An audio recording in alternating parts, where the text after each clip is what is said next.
محمد تكنيكمون نحكوا تقنيا. نعم.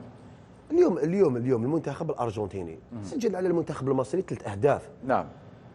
بعده طرق. حتى المنتخب المصري سجل 3 أهداف. شكون اللي فاز في اللقاء؟ دوكا تسكت محمد.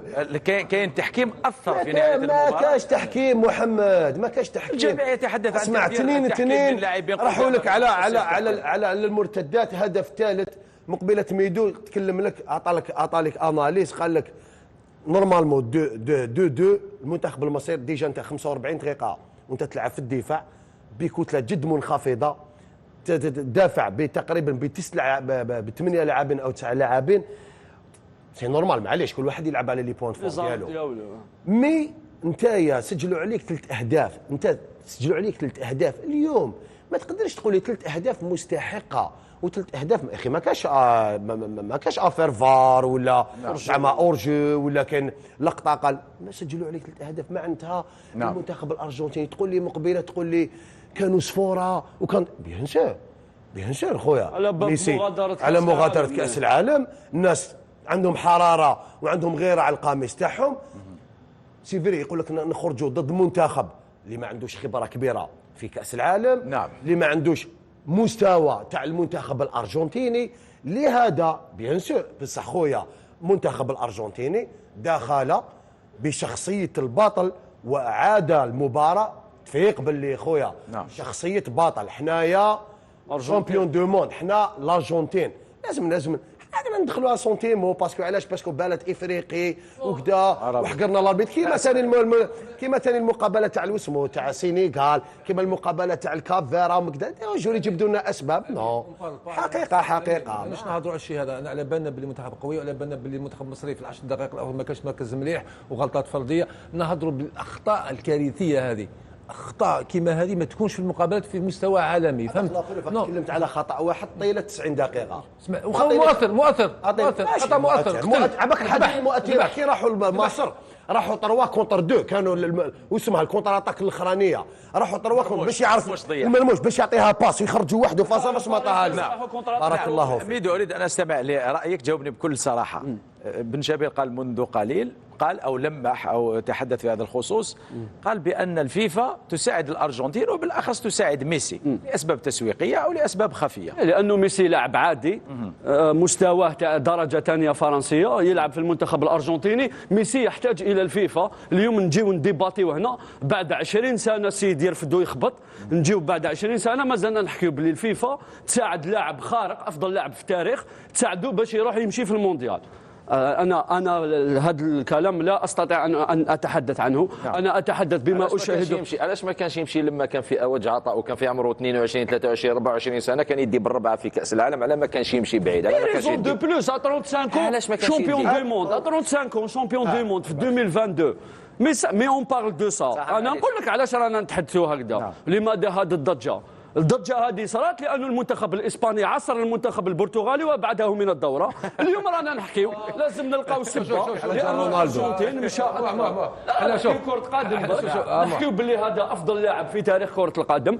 راح تحول الجهة اليمنى في 10 دقائق قلب مباراة في سن 39 سنة. أنا شفت عباد ما عندهمش علاقة بكرة القدم يقول لك الدوباج ومن بعد احنا مي إلفي ان تي بو لو نيفو دو ديبا. نحكيو كرة قدم. المنتخب المصري قدم مباراة كبيرة، مباراة للتاريخ من الناحية الدفاعية. الحارس شوبير تقريبا لحد الآن أفضل حارس في هذه الدورة مع أوناي سيمون اللي ما تلقى ولا هدف، حارس المنتخب الإسباني. شوبير قدم دورة أعلى مستوى. أمس حوالي 5 تصديات حاسمة من بينهم ركلة جزاء.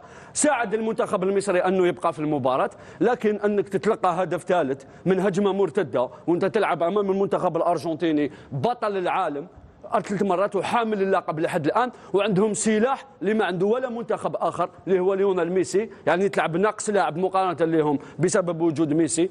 تروح تلعب على هجمات تهاجم عاليا في دقيقة 93 وتتلقى هدف من 3 لمسات للمنتخب الأرجنتيني في ارتداد. علينا أن نتحدث قليلا أيضا عن كرة القدم، لأن المنتخب المصري قلت لك وأعيد لك مصر أفضل مباراة في تاريخ المنتخب المصري. لكن من دقيقة 80 لدقيقة 93 لم يكن هنالك منتخب مصري فوق أرضية الميدان. اللاعبون خرجوا من المباراة تماما هذه اخر غير حذف هذه تاع احسن مقابله في تاريخ مصر، لانه المنتخب الارجنتيني حاليا ماهوش منتخب كبير اللي تقدر عليه انت بنزيد.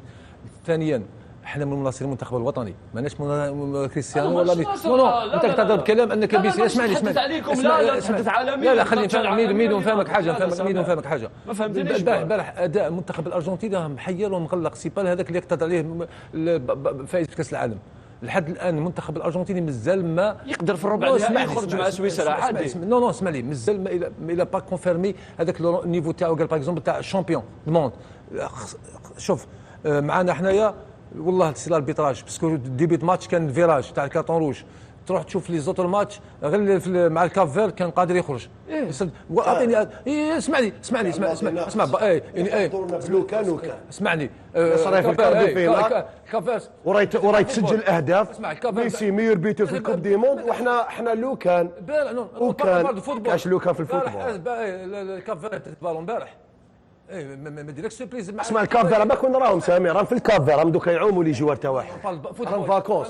انت جاي تقول لي الكافير اللي جاي تهضر ليكيب تهضر عليها لي ميسي وجماعته ما قدوش كافير حتى 120 مينوت. وكانوا سامر لي في سيربريز اكزيستي. هذا الفوتبول شوف تخرج لي من راسي انه ما كانش لوبي ومورا الارجنتين نحي من راسك هذه غلطات. حقك اسمعني، غلطات اللي تصرا غلطات كارثيه. انا نقول نعاود سي البلان فوتبول انا شايفين دو ناسيون اللي مبلوكا سيرتو النرويج رايحه اون بروغريسيون. اما لي زوت الارجنتين تاعك هذه ماشي الا با كونفيرمي.